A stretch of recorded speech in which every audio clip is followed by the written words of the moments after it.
Dear students, today we are going to learn about chemical properties of tartaric acid. Tartaric acid की chemical properties आज हम देखते हैं। First आता है ऑक्सीडेशन। ऑक्सीडेशन में क्या होता है कि अगर हम माइल्ड ऑक्सीडाइजिंग एजेंट लेते हैं तो ये टार्टरिक एसिड टार्टोनिक एसिड के अंदर कन्वर्ट हो जाता है। टार्टोनिक एसिड क्या होगा कि अगर यहाँ से जो एक कम कार्बन का एसिड है, यानी कि देखिए यहाँ पे COOH CHOH और साथ में COH लग गया है, तो इसे हमने बोल दिया है टार्टोनिक एसिड। और फिर अगर इसको हमने और स्ट्रॉन्ग ऑक्सीडाइजिंग एजेंट ले लिया है तो ये टार्टोनिक एसिड फिर से किस में कन्वर्ट हो जाएगा, एक कम कार्बन का एसिड में कन्वर्ट हो जाता है, यानी कि ऑक्जेलिक एसिड में कन्वर्ट हो जाता है। तो टार्टरिक एसिड का अगर आपने स्ट्रॉन्ग ऑक्सीडाइजिंग एजेंट के प्रेजेंस में ऑक्सीडेशन कराया है तो ये ऑक्जेलिक एसिड में कन्वर्ट हो जाएगा, और माइल्ड ऑक्सीडाइजिंग एजेंट के प्रेजेंस में यह टार्टोनिक एसिड में कन्वर्ट हो जाएगा। अगर हम फेंटन रिएजेंट क्या होता है, एल्केलाइन H2O2 यानी एल्केलाइन जो हाइड्रोजन परऑक्साइड होता है और आयरन सल्फेट का मिक्सचर होता है, that is called as Fenton reagent. अगर हम फेंटन रिएजेंट लेते हैं तो उसकी प्रेजेंस में क्या होता है, टार्टरिक एसिड से डाई हाइड्रोक्सी मैलिक एसिड में कन्वर्ट हो जाता है, डाई हाइड्रोक्सी मैलिक एसिड में कन्वर्ट हो जाएगा, यानी कि H2 रिलीज़ हो गई है यहाँ से। अब थर्ड आता है रिडक्शन। हम HI के प्रेजेंस में अगर करते हैं तो HI के प्रेजेंस में अगर इसे रिड्यूस करोगे तो सबसे पहले तो ये कन्वर्ट होगा मैलिक एसिड में, मतलब एक OH ग्रुप जो है वो यहाँ से चला जाएगा और इसकी जगह हाइड्रोजन आ जाएगा, इंट्रोड्यूस हो जाएगा मैलिक एसिड। और अगर आपने और HI अगर अधिक मात्रा में लिया है तो फिर इससे सक्सेनिक एसिड बन जाता है। तो ये रिडक्शन हो गया इसका HI की प्रेजेंस में।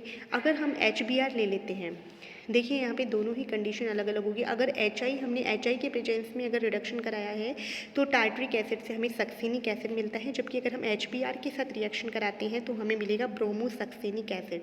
यानी दोनों में अंतर क्या है कि अगर HBr लिया है तब तो इसमें रिएक्शन हुई है न्यूक्लियोफिलिक सब्स्टिट्यूशन रिएक्शन, और अगर आपने यहाँ पे HI लिया है तो यहाँ पे हुआ है सीधे ही reduction. HI treats as a reducing agent. अब आता है सॉल्ट फॉर्मेशन में क्या होता है कि ये एल्कली के प्रेजेंस में 2 सीरीज ऑफ सॉल्ट्स बनती है इसकी। एक तो क्या है कि यहाँ पे 2 COH डाई कार्बोक्सिलिक एसिड है, तो एक तो हमारे पास बन सकता है पोटेशियम हाइड्रोजन टार्टरेट, क्योंकि अगर एक ही एसिड का सॉल्ट बनता है तो अगर दोनों ही कार्बोक्सिलिक ग्रुप जो है उनके अगर सॉल्ट बनते हैं तो बन जाएगा पोटेशियम टार्टरेट।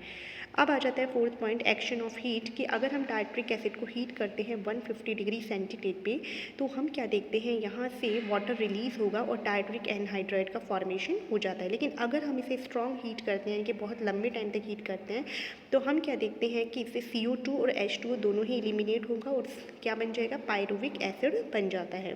पायरुविक एसिड जो होता है वो एक कीटो एसिड होता है, क्योंकि यहाँ पे C double bond keto group लगा हुआ है। अब हम देख लेते हैं uses of tartaric acid. Tartaric acid कैसे यूज़ होता है, in the preparation of baking powder के रूप में यूज़ होता है। जो बीवरेज होती हैं उनमें एफरवेसेंस जो उसके रूप में यूज़ होता है टार्टरिक एसिड। जो हमें झाग निकलते हैं उसमें टार्टरिक एसिड की वजह से ही निकलते हैं। इन mirror silvering in the form of sodium potassium tartrate. Sodium potassium tartrate जो होता है ये किसके रूप में काम आता है, सिल्वर मिररिंग रजत दर्पण के रूप में यूज़ होता है। एज मॉडर्न in dyeing and calico printing में ये बंधक के रूप में, मॉडर्न के रूप में यूज़ में लिया जाता है डाइंग इंडस्ट्री के अंदर। अब हमने अभी तक तो हमने पढ़ा था डाई कार्बोक्सिलिक एसिड, मोनोहाइड्रोक्सी एसिड्स पढ़ चुके हो आप, मोनो कार्बोक्सिलिक एसिड पढ़ चुके हो, डाई कार्बोक्सिलिक एसिड पढ़ चुके हो। अब हम आ जाते हैं ट्राई कार्बोक्सिलिक एसिड पे, जिसका एक एग्जांपल है हमारे पास citric acid. Citric acid tricarboxylic acid है, और क्या हो जाता है ये, इसमें मोनोहाइड्रोक्सी ट्राई कार्बोक्सिलिक एसिड होता है। ये सिट्रिक एसिड एक weak organic tribasic acid होता है।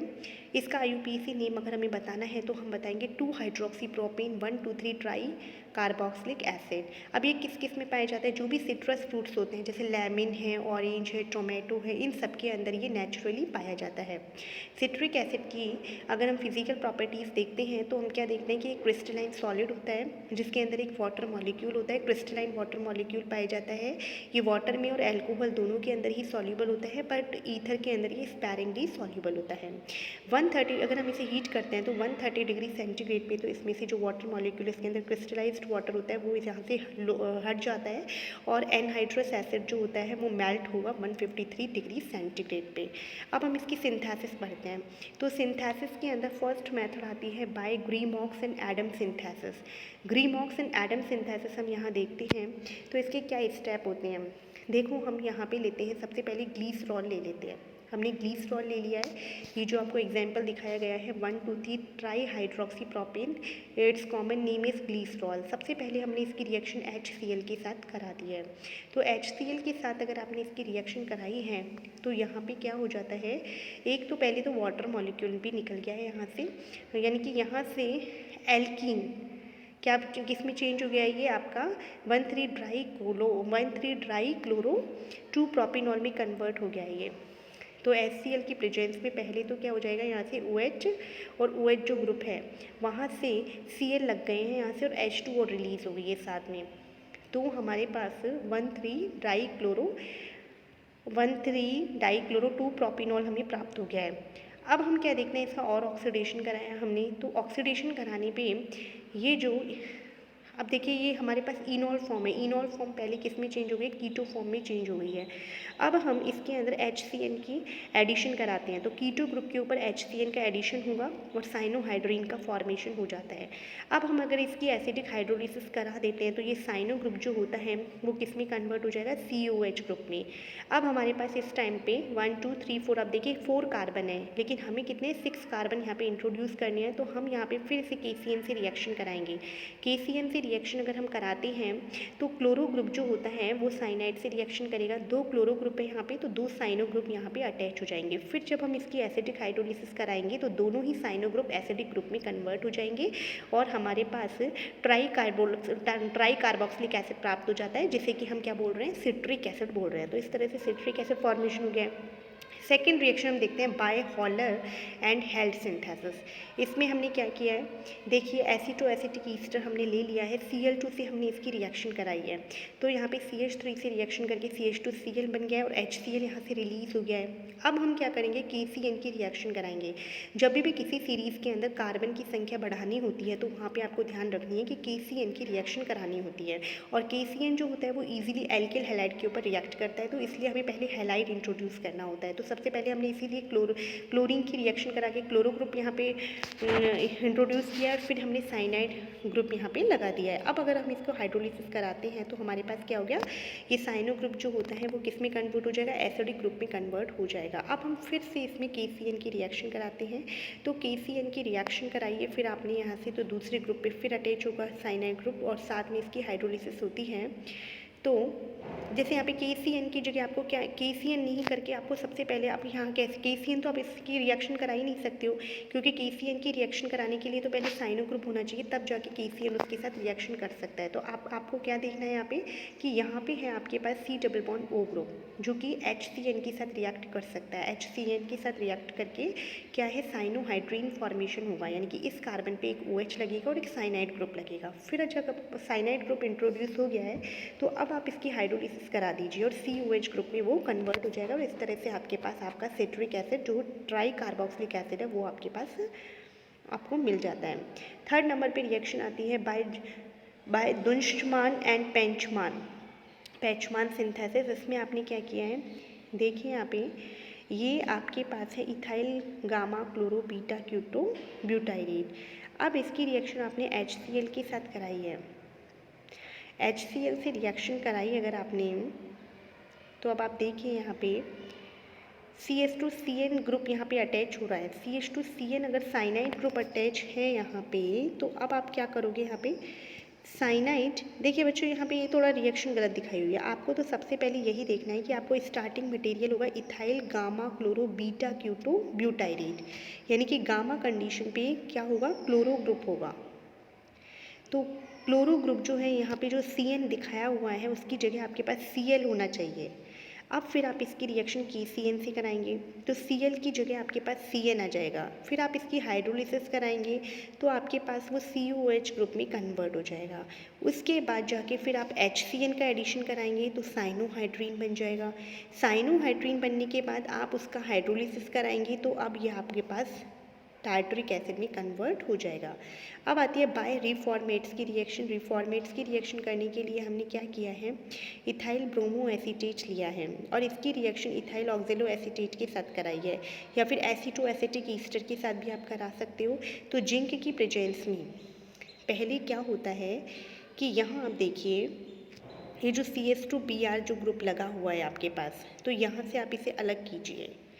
यहाँ से अगर आप इसे अलग करते हैं तो CH2 तो क्या हो जाता है आपके पास नेगेटिव हो जाता है, और वो Br जो है वो तो आपके पास नेगेटिव हो जाता है, और CH2 जो है वो आपके पास पॉजिटिव हो जाता है। अब आप C double bond O group पे उसको ऐड कराइए, तो C आपका प्लस है तो यहाँ से तो आपका माइनस जुड़ेगा, और जो O है वहाँ से आपका क्या जुड़ जाएगा, जो आपके पास O है वहाँ पे OZnBr अटैच हो गया, और C से आपका CH2CO C2H5 अटैच हो गया है।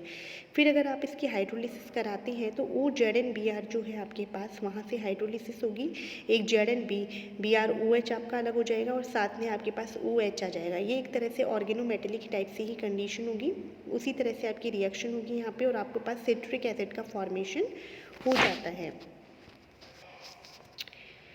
तो ये जो रिएक्शन है वो एक तरीके, ये रिफॉर्मेट्स की रिएक्शन है, बहुत ही इंपॉर्टेंट रिएक्शन है। तो इसमें सबसे पहले कुछ नहीं है, आपको मैं एक बार फिर आपसे को बता देती हूँ। देखो सबसे पहले क्या देखोगे आप, यहाँ पे जिंक की रिएक्शन का देखो आप, जिंक जो है वो क्या होता है, एक मेटल है।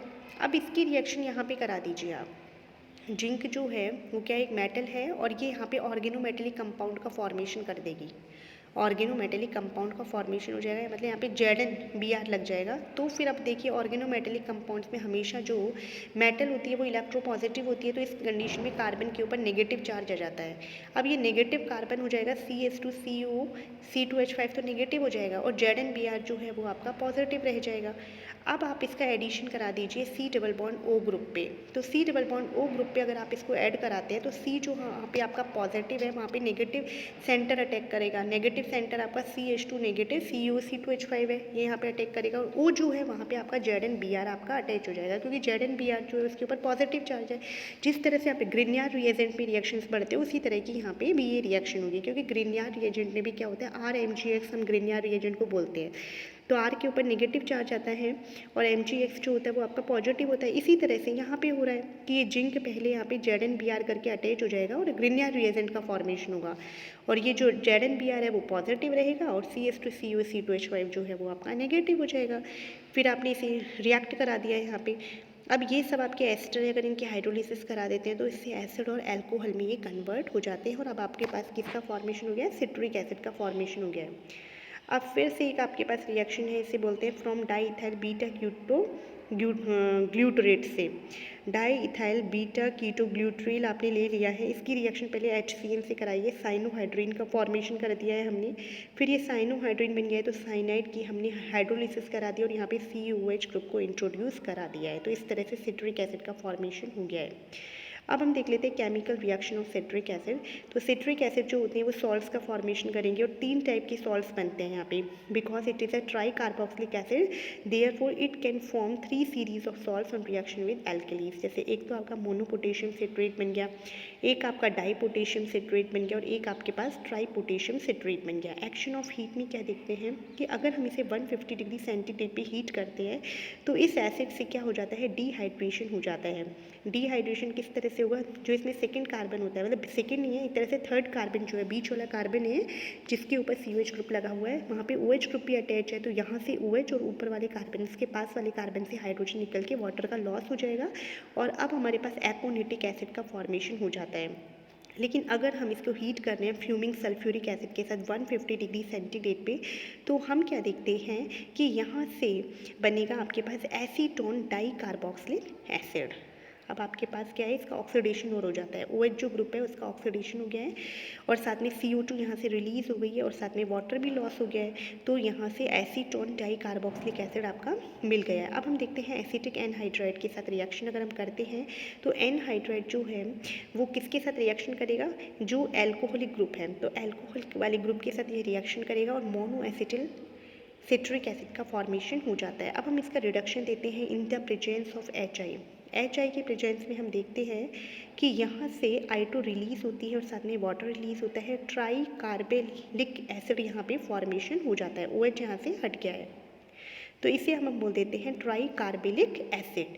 सिट्रिक एसिड का यूज़ देखते हैं, जो भी सिंथेटिक फ्रूट ड्रिंक होती हैं उनके प्रिपरेशन में फ्लेवर कंपाउंड के रूप में यूज़ होते हैं, as laxative in form of magnesium citrate, polymer synthesis में सॉल्वेंट की तरह फॉर्म में काम में लिया जाता है। आयरन सप्लीमेंट के रूप में यूज़ होता है in the form of ferric ammonium citrate, और प्रिंटिंग और डाइंग के अंदर ये मॉर्डेंट की तरह से यूज़ होता है।